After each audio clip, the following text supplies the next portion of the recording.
तो चलिए आज एक बड़ी ही दिलचस्प पाक पहेली को सुलझाते हैं। एक ऐसा तेल जिसे करोड़ों लोग पसंद करते हैं, आखिर वो अपने ही पड़ोसी देश की रसोई से पूरी तरह गायब क्यों है? आइए इस मामले की तह तक चलते हैं। और ये है आज का सबसे बड़ा सवाल। सोचिए, दक्षिण एशिया में तो सरसों का तेल हर घर की पहचान है। उसके बिना तो कई पकवान अधूरे लगते हैं। लेकिन वहीं पड़ोस में ही चीन की रसोई में इसका नामो निशान तक नहीं मिलता। आखिर ये इतना बड़ा फासला क्यों है? देखिए, इस पूरी पहेली का जवाब ना तीन मुख्य वजहों में छुपा हुआ है। हम एक-एक करके इन तीनों को समझेंगे।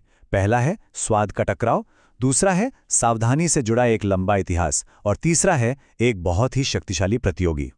तो सबसे पहले बात करते हैं पहली और शायद सबसे बुनियादी वजह की, और वो है स्वाद।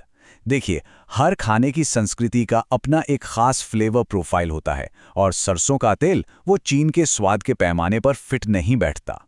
अब सरसों के तेल का जो एक खास तीखापन है, वो जो एक तेज झांझ होती है ना, वो चीनी खाने के बारीक और नाजुक स्वाद के साथ बिल्कुल भी मेल नहीं खाती। दरअसल चीनी खाना पकाने में तेल का काम होता है बाकी मसालों के स्वाद को सहारा देना, उन्हें उभारना, ना कि अपना ही स्वाद सब पर हावी कर देना। तो सवाल उठता है कि अगर सरसों का तेल नहीं, तो फिर चीनी रसोई में इस्तेमाल क्या होता है? खैर, वहाँ सोयाबीन और मूंगफली के तेल का बोलबाला है, जो रोज के खाने में काम आते हैं। और हाँ, तिल का तेल भी है, लेकिन वो खास तौर पर स्वाद जोड़ने के लिए इस्तेमाल होता है। मतलब साफ है, रसोई में क्या पकेगा, ये सिर्फ रेसिपी से तय नहीं होता, बल्कि सदियों से चली आ रही स्वाद की आदतें भी बहुत बड़ी भूमिका निभाती हैं। चलिए अब स्वाद से आगे बढ़ते हैं और दूसरी वजह पर आते हैं, जो कि थोड़ी और पेचीदा है। इसका सीधा संबंध है विज्ञान, स्वास्थ्य और सरकारी नियमों के इतिहास से। यहाँ पर कहानी का एक नया किरदार आता है, जिसका नाम है यूरोसिक एसिड। ये एक तरह का फैटी एसिड है जो सरसों और रैपसीड के पौधों में पाया जाता है। बात यह है कि पुराने समय में सरसों के तेल में इसकी मात्रा काफी ज्यादा होती थी, और कुछ शुरुआती स्टडीज ने इसे सेहत के लिए अच्छा नहीं माना था। बस इसी एक चिंता ने पूरी कहानी बदल दी। और ये एक बहुत ही बड़ा मोड़ था। इसी इरोसिक एसिड की चिंता के चलते चीन और दुनिया के कई और देशों ने इसे ऑफिशियली खाने वाले तेल यानी एडिबल ऑयल की कैटेगरी से ही हटा दिया। इसे फ्लेवरिंग ऑयल का दर्जा दिया गया। मतलब आप इसे बहुत कम मात्रा में सिर्फ स्वाद के लिए इस्तेमाल कर सकते हैं, या फिर बाहरी इस्तेमाल के लिए। अब मजे की बात यह है कि आज जो सरसों के तेल की किस्में बाजार में आती हैं, उनमें इरोसिक एसिड की मात्रा बहुत ही कम होती है, और वो पूरी तरह सुरक्षित भी हैं। लेकिन वो जो एक पुरानी धारणा बन गई थी और जो पुराने नियम थे, वो आज भी लोगों के दिमाग में कहीं ना कहीं जिंदा हैं। ये दिखाता है कि एक बार किसी खाने की चीज पर असुरक्षित होने का लेबल लग जाए ना, तो उस सोच को बदलने में सालों लग जाते हैं, भले ही साइंस कुछ और कह रहा हो।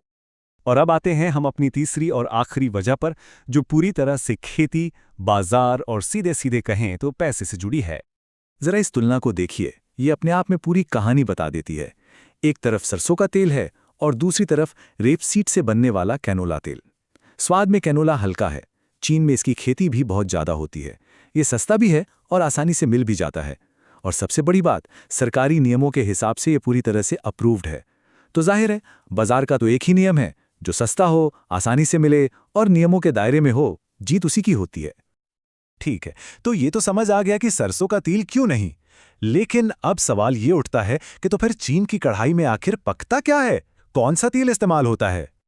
तो ये हैं चीन के तेल बाजार के सबसे बड़े खिलाड़ी। सोयाबीन का तेल, रेपसीड तेल, मूंगफली का तेल, ये सब वहां बहुत ज्यादा इस्तेमाल होते हैं। इनके अलावा पाम तेल भी है, जो भारी मात्रा में बाहर से मंगाया जाता है, और तिल का तेल तो है ही।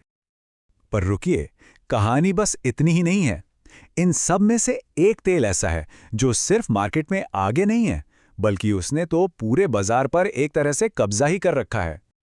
ये देखिए, ये चार्ट पूरी तस्वीर साफ कर देता है। चीन के कुकिंग ऑयल मार्केट का 50%, जी हां, आधा हिस्सा अकेले सोयाबीन तेल के पास है। अब जाहिर सी बात है, जब एक ही खिलाड़ी का इतना दबदबा हो तो किसी नए तेल के लिए अपनी जगह बनाना लगभग नामुमकिन हो जाता है।